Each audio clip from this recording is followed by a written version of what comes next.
हामी जनता कति सिधा सोझो कति एकोर हो के। अस्ति त्यत्रो भदौ 23 र 24 हामी जस्तो दाजुभाइ दिदीबहिनीहरूले कति ज्यान गुमाउनु भयो बिचरा। त्यो स्कुलको ड्रेस लाएर स्कुल बेग बोकेर गएको बच्चाको टाउकोमा छातीमा गोली लागेछ बिचरा। त्यो आमा बाउ कति दुखी हुनुहुन्छ होला। अझै पनि छोराको यादमा छोरीको यादमा बिचरा त्यत्रो भयो। हाम्रो देशमा रगतको खोला बग्यो, तर अहिलेसम्म हाम्रो नेपाल देशमा त्यत्रो रगतको खोला टेकेर देशको नेतृत्व गर्छु भनेर जानुभएको हाम्रो गृहमन्त्री र प्रधानमन्त्री हेरेर बस्नु भएको छ, केही गर्नु सक्नु भएको छैन। 3 महिना भइसक्यो, अझै पनि त्यो गोली चलाउने र त्यतिखेर देश नेतृत्व गर्ने व्यक्तिलाई पक्रेर अनुसन्धान पनि गर्न सक्नु भएको छैन। अन्त नेपाल देश कति पछाडि रहेछ त हेरौँ त।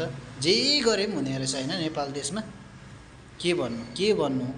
र त्यो त्यतिखेर हाम्रो फिल्म क्षेत्रको कलाकारहरू मित्रहरू हिरो हिरोइनहरू खासै देखिएन। न त सडकमा आन्दोलनमा देखियो, न त यसरी भिडियो नै बनाएको देखियो। किन? उहाँहरूले चाहिँ आन्दोलन गर्नु मिल्दैन? उहाँहरूको देश नेपाल होइन? उहाँहरूको त्यो जेन्जी भाइहरूमा केही अधिकार लाग्दैन? केही माया छैन, दया छैन, नेपालीपन छैन? सोध्न चाहन्छु म उहाँहरूलाई, बुझ्न चाहन्छु उहाँहरूबाट। कोही कलाकार हुनुहुन्छ सपोर्ट गर्नुभएको छ होइन, कसैले पुलिस चौकी बनाइदिनु भएको छ, कसैले भिडियो बनाएर बोल्नु भएको छ।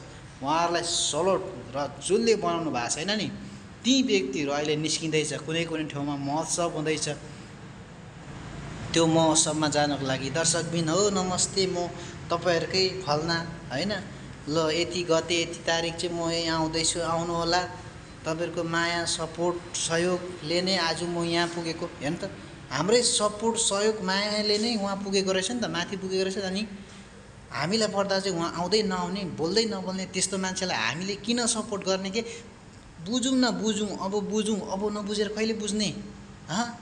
हामीले नै गर्दाखेरि उहाँहरूले पैसा कमाएको, राम्रो सुटबुट लगाएको, देश विदेश घुमेको, चिल्लो कारमा चढेको थाहा छैन, दिमाग छ कि छैन?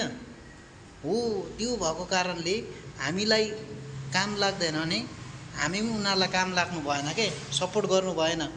महोत्सवमा म आउँदैछु, आउनु होला, तपाईँहरूको सहयोग चाहियो होइन। फिल्म चलाउने बेला भयो, फिल्म अब लाग्ने बेला भयो, हजुर म फिल्म मेरो यस्तो आउँदैछ, यति गते चाहिँ प्रसारण हुँदैछ, यस्तो ठाउँमा उद्घाटन हुँदैछ, तपाईँहरूले हेरिदिनु पऱ्यो। किन हेर्नु जानु पऱ्यो? हिजोको दिनमा त्यत्रो भाइ बहिनी मऱ्यो होइन, आज नेपाल देशमा त्यत्रो आन्दोलन भइरहेछ, फल्ना आयो ढिस्का आयो, अब देशमा नेतृत्व गर्नु यस्तो जानुपर्छ, कोही बोल्दैन, चुपचाप लागेर बसिरहेछ हिरो हिरोइनहरू। खोइ बोले खोइ, उनीहरूको चाहिँ देश होइन, नेपाल देश होइन। उनीहरू चाहिँ अनि हाम्रै सहयोग सपोर्टबाट माथि पुग्ने, सफल हुने, अनि जनता मर्दा गरिब दुखी पछाडि पर्दा जनताको गरिब दुखीको रगत बग्दा चुपचाप लागेर बस्ने त्यस्तो व्यक्तिलाई किन सहयोग गर्ने के जनता? किन?